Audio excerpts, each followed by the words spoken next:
무리를 지은 오토바이들이 차로를 가로질러 달리고 불법 역주행도 서슴지 않습니다.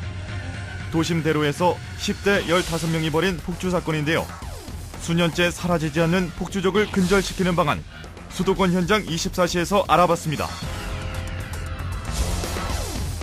전국에서 음란 전단지가 가장 많이 뿌려진다는 서울 강남역 일대. 이런 전단지를 미끼로 주택가 오피스텔에서 은밀히 행해지는 변종 성매매. 그 추악한 실상을 수도권 현장 24시에서 공개합니다.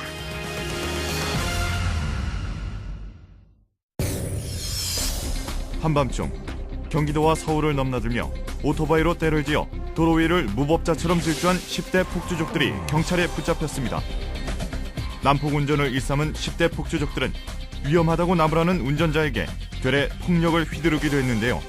2시간여 동안 신호 위반과 중앙선 침범은 물론 역주행 등의 위험 운전으로 도로 질서를 무너뜨린 폭주족들을 수도권 현장 24시에서 공개합니다.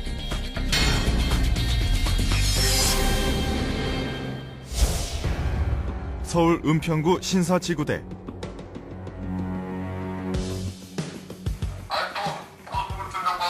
경찰은 폭주족들의 피해를 받고 있다는 신고자의 전화를 받고 출동했는데요.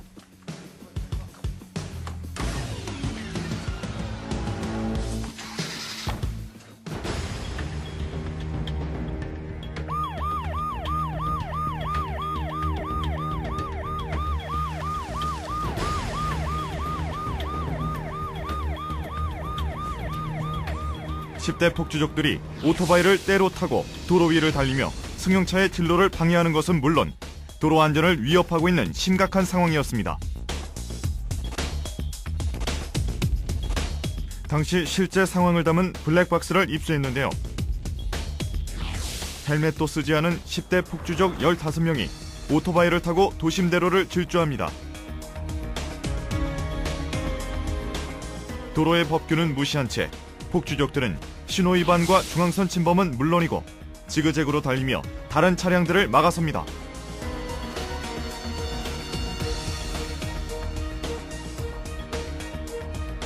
차로를 가로질러 달리던 폭주족은 역주행으로 뒤따르는 차량을 위협하는 것도 서슴지 않았는데요. 도로 위 무법자가 따로 없습니다. 112 신고가 떨어졌는데 오토바이 폭주족 10여 명으로부터 위험을 상당히 느낀 운전자가 차를 이제 운전해 온 중에 오토바이들이 막 계속 끼어들고 앞과 뒤, 그다음에 좌우측에 이제 계음으로 울리고 급브레이크를 밟고 그런 위험한 행동을 계속 해오면서 따라오다가 수색 이마트라고 있습니다. 수색동 76번지 그 앞에서 그 운전자가 물건을 사려고 이마트에 도착해서 보니까 조금 전에 오토바이 한 10여 대를 세워두고 그 사람들이 모여 있는 것을 보고 이제 조금 전에 일을 이야기하던 중에 욕설을 하고 폭력을 행사한 사건을 취급한 적이 있습니다. 경기도 고양시부터 서울 수색동까지 약 20km 구간을 난폭하게 달리며 뒤따라오던 한 승용차를 에워싸고 진로를 방해했습니다.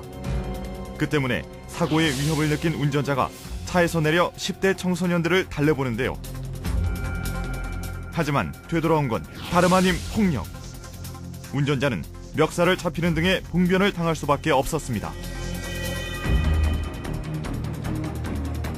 그 찰나 신고를 받고 경찰이 출동했는데요.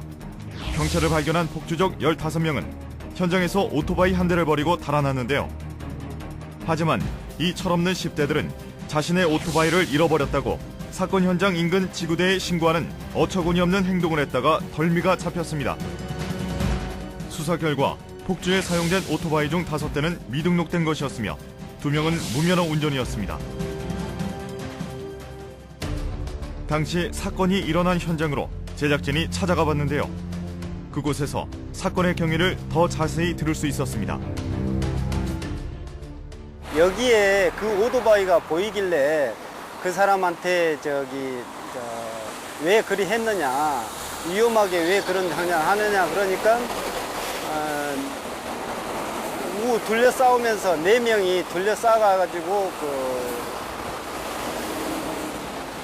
때리고 일단 밀치고 폭력을 행사를 한 것 같습니다. 좌우 사방에서 차를 에워싸고 그 순간에는 참 위험스럽고 사람을 향해서 오토바이를 돌진해서 올 때 역주행을 해서 겪어보지 않은 사람은 아마 모를 겁니다. 10대 폭주족들은 일산 등지에서 거주하며 활동을 하는 폭주족들인데 5월 1일 노동절을 기해서 휴무를 맞이하여 서울 남산까지 인증샷을 하러 오는 과정에서 일반 승용차와 시비되어 차량을 에워싸고 폭행까지 한 혐의로 수사를 받아왔습니다.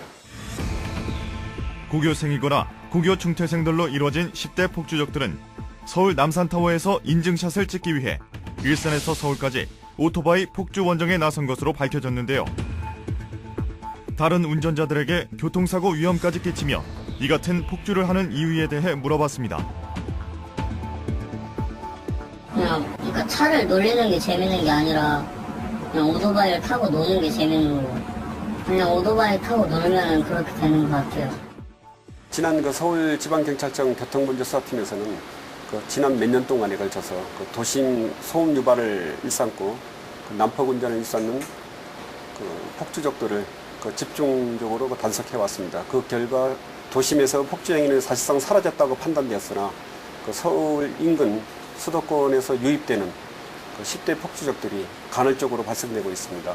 여기에 대해서 지방청별로 정보를 공유하고 그다음에 목길 등을 차단하여 대대적으로 단속해 나갈 방침입니다. 수년째 근절되지 않는 폭주족 사건. 시민들을 불안으로 몰고 가는 철없는 10대들의 질주 본능을 막기 위해서라도 폭주 차량에 대해 압수, 더 나아가 몰수하는 적극적인 대처가 필요할 것이며 더불어 폭주족들에 대한 처벌을 강화해 난폭 운전에 관한 시민의식을 일깨워야 하겠습니다.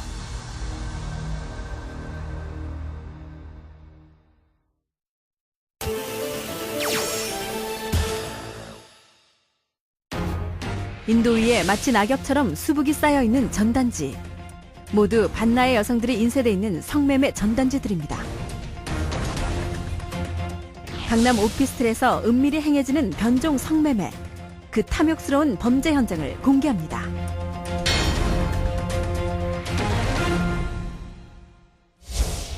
서울 수서경찰서는 강남 일대의 전단지 광고를 통해 성매매를 한 혐의로 업주와 여종업원, 손님 등 280명을 입건했는데요.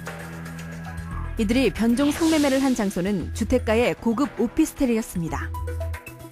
2004년도 성매매 특별법 개정되면서 그것이 용업소나 이제 주택가나 요 최근에는 우리 강남 테란론 있는 역세권에 있는 그 주변에 오피스텔로 잠입이 돼 가지고 저희 관내에 약 한 30개소에 한 100여 군데 정도 오피스텔에서 성매매 행위가 행해지고 있고 또 전단지를 무단 배포해 가지고 거기에 청소년 유해 환경이 또 돼 가지고 문제가 돼서 저희들이 강력 단속하게 된 것입니다. 이들 성매매 업자들이 단속을 피해 숨어든 곳은 강남 한가운데를 가로지르는 테헤란로 주변 오피스텔이었는데요. 주거지나 사무실로 사용되는 오피스텔에 은밀히 숨어서 경찰의 눈을 피하려고 했습니다. 얼핏 평범한 오피스텔처럼 보이지만 자세히 보면 성매매에 사용된 다량의 용품들이 비치되어 있습니다. 강남역 주변에서 성매매 전단지가 발견되어서 오피스텔을 급습해가지고 손님 등 업주 3명을 검거하고 그 다음에 새벽 2시경에 또 선릉역에서 성매매 전단지 배포자 2명 검거하고 그 다음에 키스방을 역삼동에서 운영하는 업주를 또 검거하는 등 3건에 거쳐서 5명을 검거한 사례입니다. 강남역과 선릉역 부근은 전국에서 성매매 전단지가 가장 많이 뿌려지는 곳이라는 오명을 가지고 있는데요. 밤만 되면 선릉역 주변 등 길거리에서 성매매 전단지가 정말 낙엽처럼 살포되고 있어가지고 금년 2월 달부터 지금 현재 지난달까지 약 한 5개월 동안 약 140건에 걸쳐서 한 280명을 검거해가지고 성매매 전단지들은 강남 일대의 취객들을 유혹하기 위해 뿌려졌는데요. 경찰이 5개월간의 대대적인 단속을 통해서 압수한 성매매 전단지만 18만여 장에 달했습니다. 강남역 성령역 1번 출구를 도배를 할 정도로 많았는데 그때 당시 전단지들이 업주들이 경쟁을 붙여가지고 쭉 다 크게 하게 만들어서 A4 사이즈 이 정도로 큰 사이즈로 차에 조수석에 구멍을 뚫어가지고 무단 배포하고 오토바이로 배포해서 이렇게 커였습니다. 발라의 뭐 행위가 그대로 드러나는 행위, 원정력 이렇게 되고 그 다음에 조금 지나니까 이제 절반 크기로 이렇게 줄어들고 그 다음에는 이렇게 이제 방앗간이라든지 과일 가게 이래가지고 16절지 사이즈로 또 줄어들고 과일 가게, 포도, 앵두 이렇게 줄어들다가 립카페 요즘에는 이 또 명함형으로 이제 좀 발라 상태에서 이렇게 적어지고 과일가 바나나처럼 이렇게 적어지고 지금은 정말 이 명함형 크기 이 정도로 줄어들고 있습니다. 전에는 이게 이제 종중까지 해도 이게 도로에 배포되어 있는 요즘에는 도로에 배포되지 않고 위에 노겐 위에 몇 장씩 놓고 이렇게 영업하고 있는 상태입니다. 최근 성매매가 주택가 오피스텔이나 원룸으로 침투해 기업형으로 행해지기도 하고 인형방, 키스방, 귀청소방 등 유사 변종 성매매로 확산되기도 하는데요. 대체 왜 이런 현상이 일어나는 것일까요? 변종 성매매 업소가 나오게 된 거는 단속하는 법이 계속 바뀌거든요. 바뀌니까 그 단속을 피해서 계속 넘어가는 거죠. 그러니까 옛날엔 사람을 대상으로 한 성매매가 적발이 됐으니까 이걸 처벌하니까 인형방이라고 해서 인형하고 성공한 게 아니라 인형방이 떴고요. 그 다음에 지적적인 성공에 처벌을 하니까는 갑자기 풋잡, 뭐 이렇게 발로 하거나 또는 핸드잡, 그래갖고 손으로 해주든가 이런 식으로 변종이 계속 발생하는 겁니다. 앞으로 만약 단속이 강화가 또 된다 하면 또 새로운 거 나올 겁니다. 도심 한가운데를 뒤덮으며 취객들을 유혹하는 성매매 전단지들. 눈살을 찌푸리게 하는 음란물 공해인데요. 이런 전단지 때문에 고통받는 시민들의 하소연이 점점 커져가고 있습니다. 길거리에 독버섯 같은 전단지들로 인해 각종 변종 성매매들도 우리 사회에서 사라지지 않고 있는데요.